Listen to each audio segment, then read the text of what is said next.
ሰላም ሰላም ቤተሰብ እንዴት ናችሁ? ደህና ናችሁ? ጓደኛዬ ቃል ልካልኝ ነው ማለት ነው። እስኪ አሁን ልከፍተው ነው። ይሄን ይኸውላችሁ ኪሱ ሊከፈት ነው። ምግብ ነው እንግዲህ ምግቡ ምን እንደሆነ ራሱ አይታወቅም። ምግቡ ምን እንደሆነ አይታወቅም። አብረን ነው የምናየው። ገና አልተከፈተም ማለት ነው። እንግዲህ አብረን ነው የምናየው። ከኔ እኩል ማለት ያው በአንድ እጄ እየሰራሁ ነው። በአንድ እጄ ነው የምከፍተው። ይህ ደግሞ ምንድን ነው? ዳቦ። ይኸው ዳቦ ነው። ይሄኛው ደግሞ እንጀራ ፍትፍት። ያማረው ሰው ካለ ዋው ፍትፍት ነው። አይገርምም? ውስጡ ግን ምን ይሆን ፍትፍቱ? ምን ይሆን ፍትፍቱ? ይሄ መስላችሁ ማለት ነው። እንደው በአንድ እጅ ግን በስመ አብ መስራት ይከብዳል። ይኸውላችሁ ወይኔ ጉዴ አንኮሻኮሽክባቸው እንዴ! በስመ አብ ወወልድ ወመንፈስ ቅዱስ አሐዱ አምላክ አሜን። ወይኔ የከፈትኩት እንዴ! በስመ አብ ወወልድ ወመንፈስ ቅዱስ አሐዱ ጎመን። ወይኔ ጎመን፣ ወይኔ ጎመን። በ7 ዓመቴ ጎመን አየሁ ባይኔ ማርያምን። 7 ዓመት ጎመን አልበላም። ዋው በስመ አብ ባይዘው የጎመን አፍቃሪ ነኝ። እሺ ይኸውላችሁ ወይኔ ጎመን፣ ወይኔ ጎመን። ሹፉ እንዴ ብዛቱ ማርያምን። ኧረ በስመ አብ ወወልድ ወመንፈስ ቅዱስ ጎመንዬ፣ ወይኔ ጎመንዬ፣ እኔ ፍቅር በስመ አብ። ኧረ ቆይ እንዴ! ዋው! ይሄ ደግሞ ጦስኝ ነው። አዎ ጦስኝ።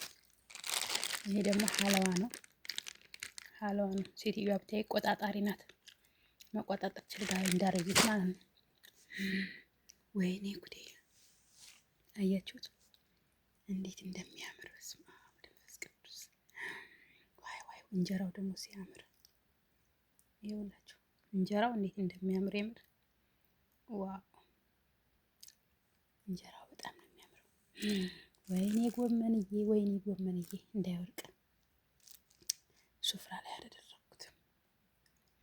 ልብላ በእናታችሁ። ወይኔ በ7 ዓመቴ እኔና ጎመን ተገናኘን። ባይዘው የጎመን አፍቃሪ ነኝ።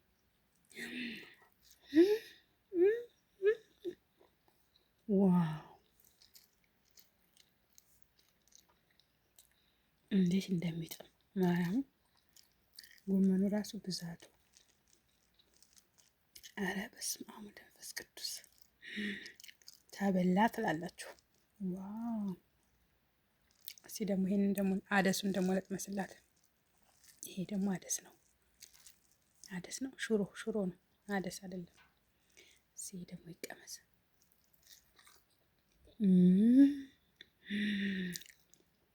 ልጅቷ ባለሙያ ናት። ባይዘወይ ባለሙያ ናት። ትዳር ፈላጊ ናት። ይችን ባለ አገልግሏን ማግባት የምትፈልጉ ካላችሁ በእኔ ጋር አድራሻዋለኝ እና ባይ። አያችሁት? ምንም ቢያርሱ እንደ ጎመን አይጎርሱ ይላል ያገሬ ሰው። ይኸው የእውነት በጣም ነው የሚጥመው።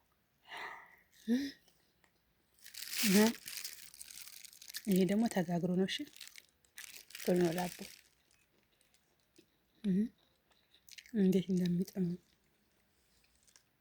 ሹፉ። ደግሞ ብዛቱ የጎመኑ ወይኔ ጎመን ብርቅ የሆነብን። አይ ስደት ጎመን ብርቅ ይሆናል ማለት ነው። የእውነት ይገርማል በጣም። እና ይኸውላችሁ እየበላችሁ ማለት ነው።